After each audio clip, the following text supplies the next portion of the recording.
नमस्कार दोस्तों, आप सबको उज्ज्वला योजना की जो हालात देश में हुई है उसके बारे में मुझे लगता है कि बताने की जरूरत नहीं है, क्योंकि जिस तरीके से सरकार माँ बहनों के आंसू पोंछने की बात करती है, वह भी सिर्फ चुनावी फायदा लेने के लिए।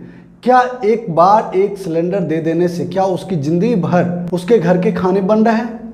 मैं ऐसा इसलिए पूछ रहा हूँ क्योंकि उज्ज्वला योजना के तहत सरकार बहादुर ने जो फ्री सिलेंडर दिए थे, गैस चूल्हा दिया था, उसके रिफिल के जो मामले हैं बहुत ही नगण्य मात्र हैं। और ऐसे वक्त में जब सरकार बहादुर बार बार घरेलू इस्तेमाल होने वाले सिलेंडरों की कीमतों में इजाफा कर रही है, तो ऐसे में उन सिलेंडर का रिफिल होना तो नामुमकिन सी बात है। दोस्तों, मैं आपको बताऊं कि आज इस बात की चर्चा मैं इसलिए भी कर रहा हूं क्योंकि आज सुबह जब आप सो के उठे होंगे तब इस सरकार ने घरेलू सिलेंडर के ऊपर 50-50 रुपये बढ़ा दिए गए हैं कीमत।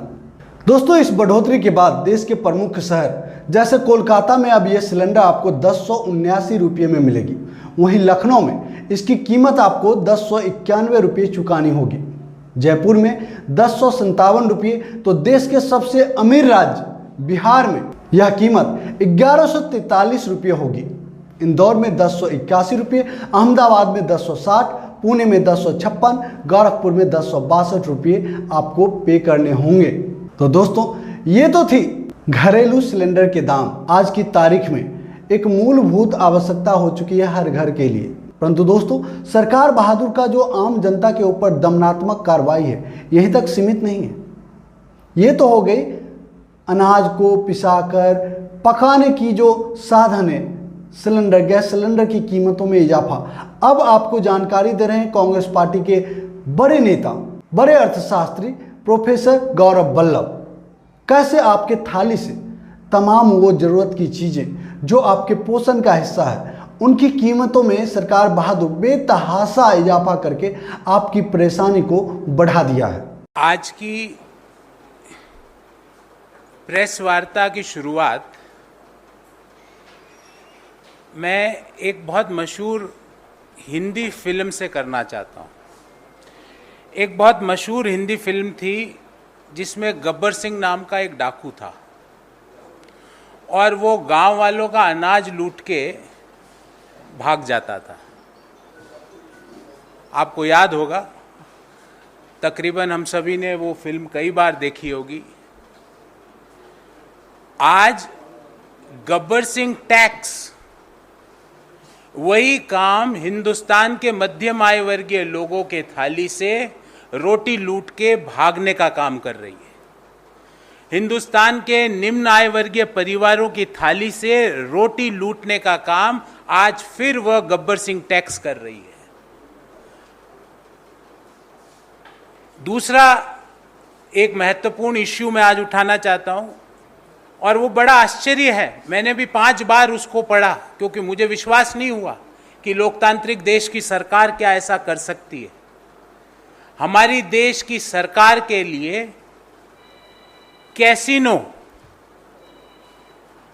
कैसीनो पर टैक्स लगाना से पहले वो 5 बार सोचती है, रिव्यू कर रही है।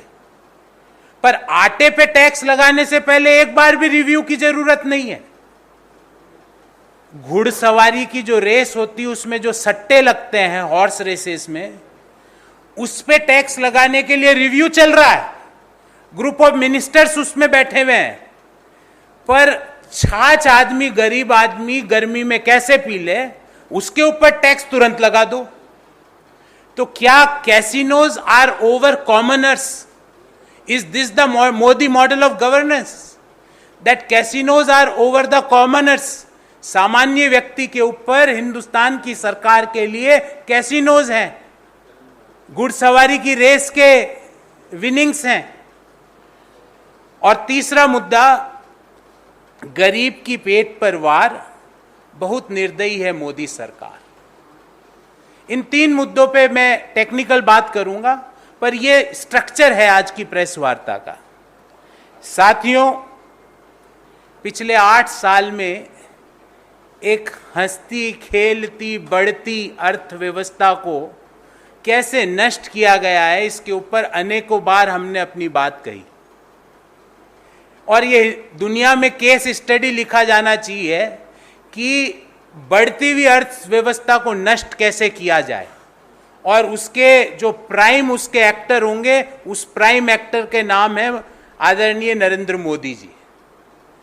8 साल में देश ने क्या क्या दंश झेला, भले ही वो नोटबंदी हुई हो, जीएसटी हुई हो, बिना सोचे समझे तालाबंदी की गई हो, और उसका दंश का क्या खामियाजा हुआ कि आज भी जब हम बात कर रहे हैं देश में बेरोजगारी की दर 7.5 से 8% पर है। 7.5 to 8% is a new normal of unemployment rate in our country. जरूरत थी कि जीएसटी के स्ट्रक्चर में ऐसे बदलाव किए जाए जो व्यापारियों को आगे सुविधा दें, जो नए रोजगार को सृजित करें, जो असंगठित क्षेत्र जिसको जीएसटी ने तबाह कर दिया है उसको वापस अर्थव्यवस्था की मुख्य धारा में लाएं। पर पिछले सप्ताह 47वीं जीएसटी काउंसिल की मीटिंग होती है, 47th मीटिंग, और उस मीटिंग में सरकार क्या निर्णय करती है वो निर्णय आपको बताता हूं। अनाज, मछली, पनीर, लस्सी, शहद, गुड़, आटा, छाछ और मूरी, इस पे जो पहले ये सब एग्जम्प्टेड थे, इन पे 5% जीएसटी लगेगी। इस पे रिव्यू एक बार भी सरकार ने नहीं किया, बोले बिल्कुल ठीक है, इस पे तो लगनी ही चाहिए।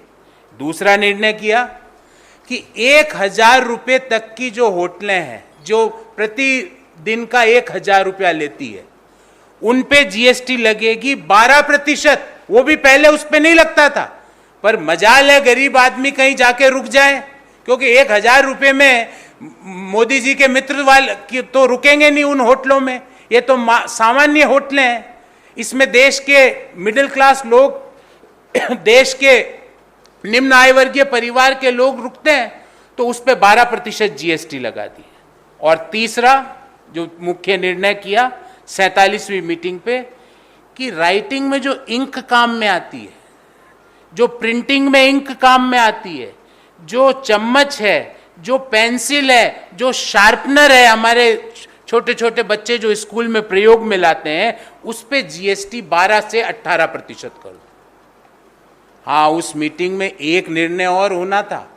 वो निर्णय ये होना था कि कैसीनो पर, हॉर्स रेसेस पर, लॉटरी पर 28% जीएसटी लगाई जाए, पर सरकार ने कहा नहीं, इसको अभी रिव्यू करेंगे। पर आटे पे 5% टैक्स लगाने की कोई रिव्यू की जरूरत नहीं है, तुरंत लगाओ। 1,000 रुपए से कम होटलों के जिनका भाड़ा है, उनके ऊपर 12% जीएसटी का कोई रिव्यू नहीं है। जो शॉर्पनर, पेंसिल पर जो जीएसटी 12 से 18% कर दी गई, उस पर कोई रिव्यू नहीं। और ये सब कब हो रहा है साथियों? जब देश में, ये सरकारी आंकड़ा है, जब देश में कंज्यूमर प्राइस इंडेक्स सीपीआई 7.04% है, मई 2022 का डाटा है, और अप्रैल 2022 में 7.79% था। जो रिजर्व बैंक की जो परमिसिबल लिमिट है 6%, उससे लगातार बढ़ रहा है। उस ऐसे इन्फ्लेशनरी एनवायरनमेंट में हमारी सरकार ने क्या तोहफा दिया कि आटे पर जीएसटी लगाओ। आटे को कराया मध्यम आय वर्गीय की थाली से टाटा। यह हमारी सरकार ने फैसला लिया 47वीं मीटिंग में। एक और आंकड़ा आपके सामने रखना चाहता हूं।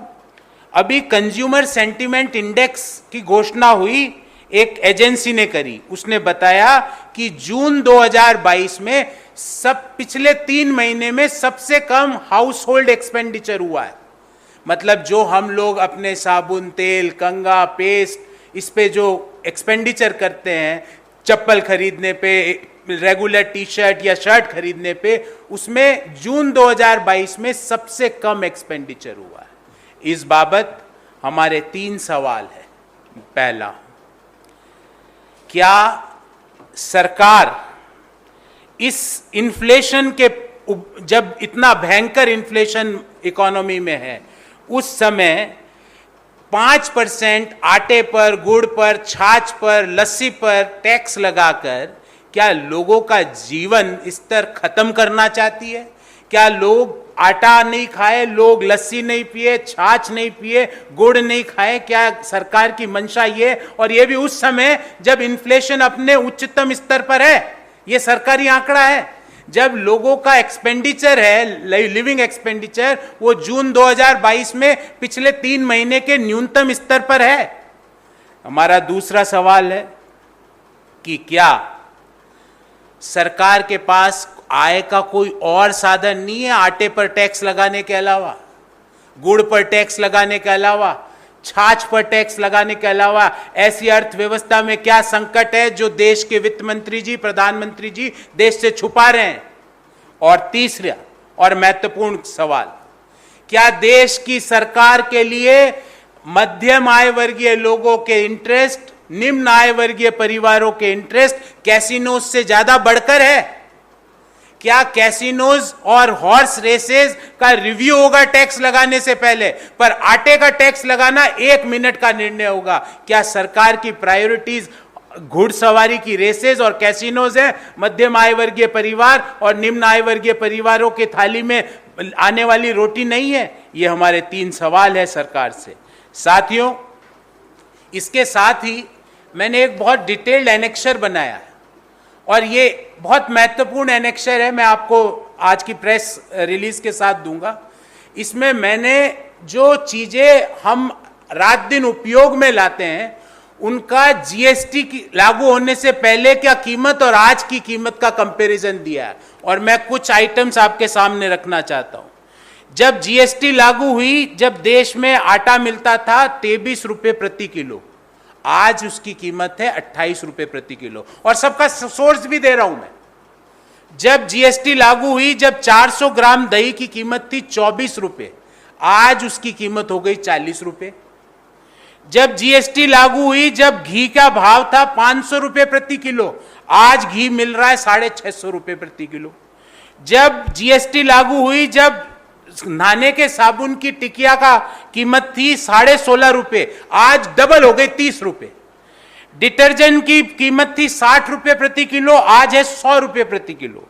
कॉटन शर्ट जो रेडीमेड जो आप जैसे लोग, हम जैसे लोग पहनते हैं, उसकी नॉर्मल एवरेज प्राइस थी 550 रुपए प्रति यूनिट, आज हो गई 700 रुपए प्रति यूनिट।